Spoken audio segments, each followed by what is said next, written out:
Imagine for a moment that you're sitting on the edge of a hill and looking at the most beautiful sunset you've ever seen in your life. But as you look at it, you start to notice that the sun seems to be getting bigger and brighter in the sky.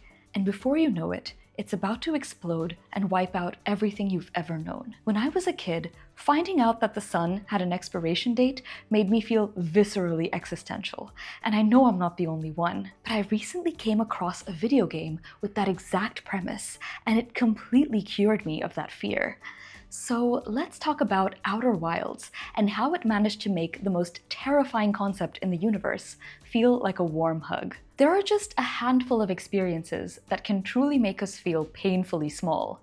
Things like encountering a dead language that no one speaks anymore, or looking up at the vast expanse of the night sky, or even when you walk through an ancient ruin like Pompeii, and you look around and realize that all of the people who lived there probably felt so central to their own universe, but to us, they're nothing more than a fleeting thought. So it's no coincidence that Outer Wilds captures all of these things, the dead civilization, the old language, the vast expanse of space, and condenses it into a singular experience for us to get acquainted with that type of existential smallness. And yet it doesn't leave us to flounder in it alone.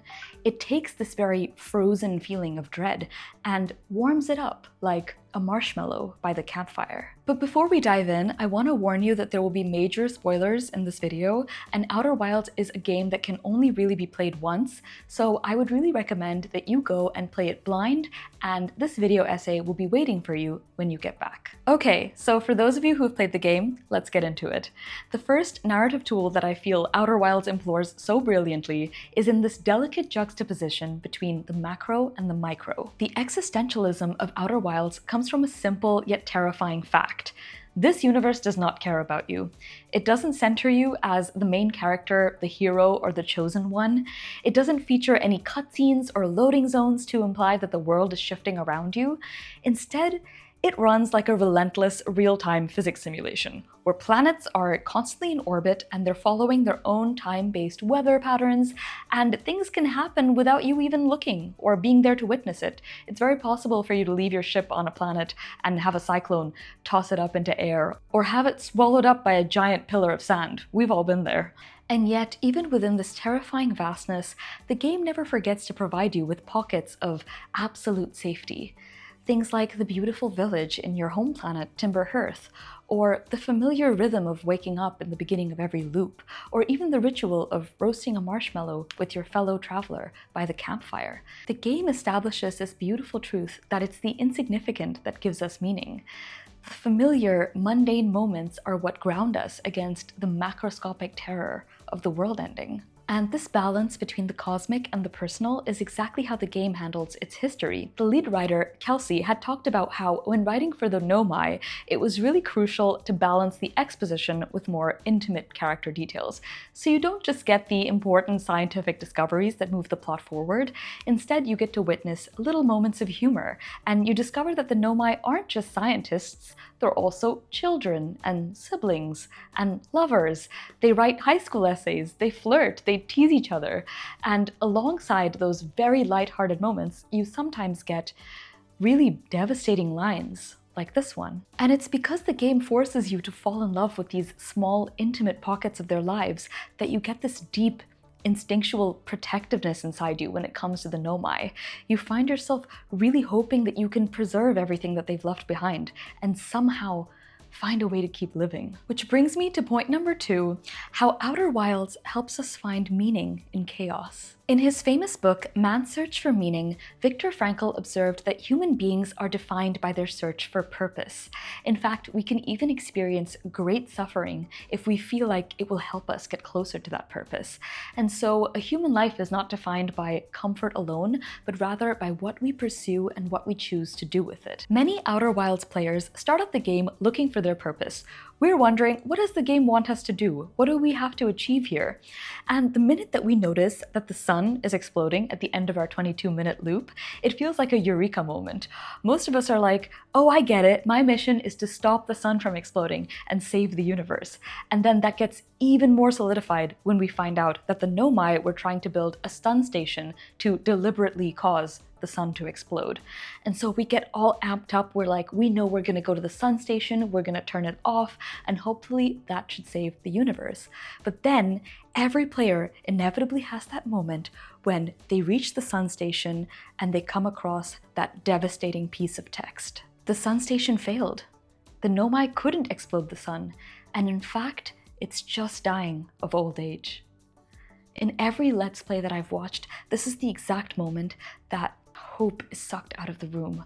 The realization that there's no villain to fight, there's no machine to turn off. The universe is just ending, and you are powerless. And when that purpose gets suddenly stripped away, players have to find a new sense of meaning. Many of them start visiting fellow travelers on other planets like Rybeck and Gabbro and Feldspar. They find comfort in speaking to their friends and saying goodbye to them and making peace with the fact that the universe is ending. But what I love so much about Outer Wilds is that it hands its agency to you.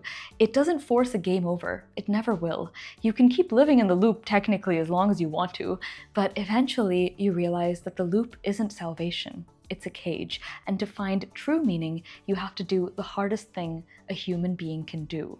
You have to let go. When you finally decide to end the loop and journey into the eye of the universe, if you've played your cards right, you should come across Solanum, a living Nomai. And if you hesitate and you feel terrified of what comes next, she will reassure you by saying, "It's tempting to linger in this moment while every possibility still exists, but unless they are collapsed by an observer, they will never be more than possibilities." So you collapse the possibilities, you witness the absolute destruction of your universe, but from its ashes, a brand new one is born. It has different galaxies, different creatures, and different laws of physics, but as the final screen fades in, you may notice something familiar about this new universe. Just like us, these life forms still love to gather around a comforting campfire. And that's because Outer Wilds shows us that we are standing on the shoulders of giants.